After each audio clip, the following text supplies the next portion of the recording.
I want to mention in this video the absolute quality of the negative sensation that we experience on a daily basis. It's something that we're so used to we don't even realize just how much we're in it. We realize it right now. I could be in a negative state even though I feel just fine. I feel kind of euphoric. It's a feeling I don't think I've ever felt before in a long time at least. It's a feeling I haven't had for a long time. Probably since I was very small. I don't think I've had many feelings like this, but I could still be in a negative state of mind. It could be the cold medicine I've been taking that's making me a little high and buzzy. It doesn't matter. I could still be in a deprivation. You don't realize it. And that's the very default existence nature of existence, of a sentient being. That's exactly what you're in. And you don't necessarily realize the relative scale that you're in unless you have a comparative circumstance in which you can compare your circumstance in. And the thing is, it doesn't really matter because you're just in different states of deprivation. Because it doesn't matter. You're in deprivation no matter what. If you're living, you're in deprivation. You can satisfy your hunger. That doesn't mean that you're not unsatisfied in some other way. Obviously doesn't matter what it is, but in the end, because it's about being satisfied, not what satisfies you. That's the distinction. But there is a fact that it doesn't matter what satisfies you, but you're going to be more or less satisfied. If you're masturbating and eating at the same time, and you were both hungry and horny, and you did them both at the same time, you'd probably be more satisfied than if you did one or the other individually. So if you satisfied them about at the same time, you'd be more satisfied, and you didn't realize how much more satisfying it'd be. You just think, oh, once I'm done eating, and I'm satisfied. Oh, but you don't realize that adding on top of that, you were still horny, and at 15 minutes later, you start, masturbating, and you jerk off or whatever, and you satisfy your sexual stuff. You satisfy your sexual desires, and then you satisfy your hunger, and you didn't realize in full context that you were unsatisfied in two different ways. And you think obviously it doesn't matter what does, but as a conglomerate, as a whole, you add those two things together, even though it doesn't matter, it's still like, as a distinction, it doesn't matter. But the fact is, there's still two things that can be satisfied, and if you can satisfy both of them, there's still two things on the whole scale of being satisfied or not satisfied that you can add together and say, I'll be more satisfied if I do both of these than one. Kill two birds with one stone, if you will, right? And it's about satisfying in that kind of way. And if you can, you don't realize. Obviously, like I mentioned before, it doesn't matter what satisfies you. It's the fact that you're satisfied in the end.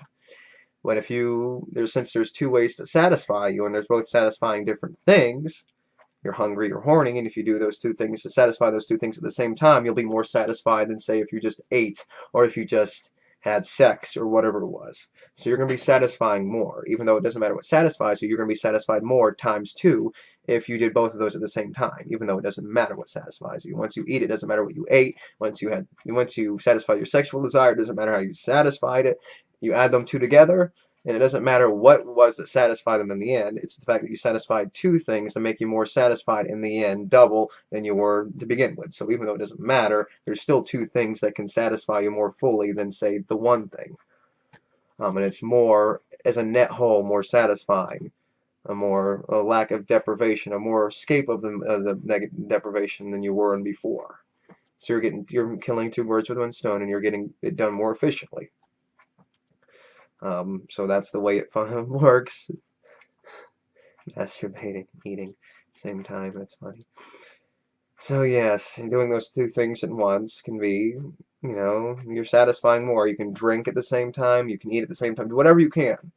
You're never going to be fully satisfied, but you're going to be satisfying more at once, even though it doesn't matter what satisfies you. It doesn't matter what satisfies you when you're eating. It doesn't matter what you eat to satisfy. If you're horny, it doesn't matter how you satisfy your horniness. Other than satisfying your horniness, that's the only thing that matters, is satisfying the horniness, not how. So it doesn't matter how you satisfy your hunger, except satisfying the hunger. It doesn't matter what you do to satisfy the hunger. And life in general, doesn't matter how you satisfy your hunger or you're horny or whatever. It just matters that you satisfy them. If you can satisfy them two, both at the same time, you're going to be more satisfied in that moment in time, getting two birds with one stone at once, than if you did them both at different times. But in the end, you're going to satisfy them both in the end, and it's going to be something that you're satisfying, getting a more net gain at once than you would, say, otherwise, because you just get hungry again by the next time you satisfied your sexual desire, whatever it may be, to use very prominent examples to make it easier to understand. So yes, those things mean something in the end. So let's see. yes, back to the main point, I suppose. The main point is, yes, there's the absolute value of a negative, and it's something we don't necessarily recognize. That's the whole existence that we're experiencing, regardless of how satisfied we are. And how I mentioned and went off on that a tangent, how that's how you're getting satisfied. It doesn't matter. You're on a negative scale no matter what. Even though you're moving on the negative scale relatively, you're moving from -8 to -2 or whatever it is. There's no real number at the end because well, you could apply numbers, yes. You can apply atoms to moving in certain directions and applying digits to certain things, but you're never going to reach the zero because once you're reaching something else, you're going to be once you're finished reaching something, you'll be reaching for something else. So even if you satisfied, you're hungry and you're horny and you're sleepy, you're going to be reaching for something else because if there is none of that to satisfy, you're going to be reaching for sanity from not recognizing that there's anything else to satisfy because life is a problem, and that's what it is. It's predicated upon a problem, and it is a problem in and of itself. It's built off of one, and it is one itself. So if there's no longer a problem, there's nothing else you're trying to satisfy, that becomes itself the thing that you're trying to satisfy. And that's another way of looking at life being the problem. Like I've mentioned before, the analogy of life being itself a problem and built off of a problem. And every little thing. It doesn't matter macro, micro, life as a whole, or individual circumstances. It in and of itself is a problem, and you're going to be finding something no matter what. And if you're already hungry, you took your nap, and if you're in the process of taking your nap, you're in the process of satisfying your sleepiness, so that's not part of the satisfaction, and that's not part of the reaching the zero. Even though I would argue to a certain extent the closest you're going to be to zero when you're alive is when you're sleeping. Or in the process of dying, you're going to be as close to death as you can possibly be, being consciously awake. So yes, you're going to be finding some other problem. Life is never going to be reaching the zero. You're going to be constantly reaching for something. And the something is the zero that you're never going to reach until you no longer exist. When you're no longer aware of reaching the zero is when you reach the zero. So when you're not feeling any pain and you reach the zero, the euphoric, the positive, the holy light, you're not going to be realizing it because you're dead. Or you're not aware of it. You're sleeping. You don't realize you're sleeping when you're sleeping. You don't realize you're not feeling anything when you're not feeling anything and you're sleeping. And that's how the function works. And there's no other way to word it. That's exactly how it's functioning, and there's nothing we can do about it. We can just sit there and accept the facts as when we're not feeling anything bad. When we're feeling our best, we don't even know it. But I guess it's about making the best of these conscious experiences and making the most out of those, the ones that we can be aware of. But even then, the ones that we are aware of are over before we know it. And when we don't want it to be over, it is over. And when we want it to be over, it isn't. And that's how it works. And that's how it means all this functioning of existence in time means so much, is when you realize just how fleeting and pointless the things that you love so much mean something. And you realize how they don't mean anything whatsoever once you realize just how they are. They don't mean much of anything.